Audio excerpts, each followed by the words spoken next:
0-3 is not how the Bengals wanted to start the season, and everyone can point to obvious issues as to what's wrong with the team. But all that matters now is getting their first win of the season on Sunday, and I'll explain why the key to doing that is both simple and complicated. Happy first weekend of fall, Bengals fans. I'm John Sheeran of A2C Sports Cincinnati, and the key for the Bengals to get their first win of the season on Sunday, play a complete game.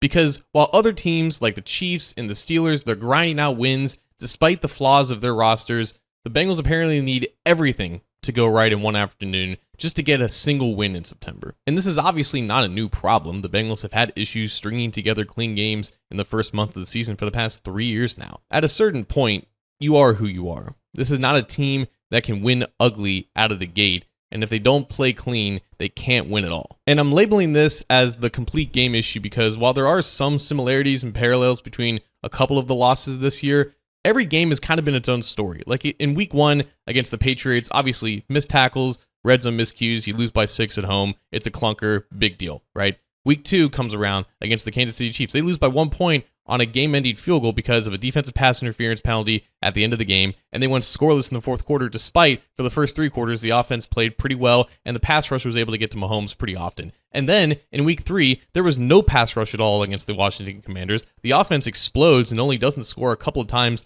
in the second quarter, but again, there were some red zone issues that led to them losing that shootout, and the defense was absolutely abysmal after being pretty competent against the Chiefs the week prior. There is no consistency among what I just said from a week-to-week-to-week basis. Some problems have reappeared in multiple games, but there isn't one single issue that has plagued them in all 3. And now we're here, where the Bengals are about to take on the Panthers, who, through the first 2 weeks of the season, were by far the worst team in the NFL, but then they made a change at quarterback. Lo and behold, it's Andy Dalton of all people, and they look competent again.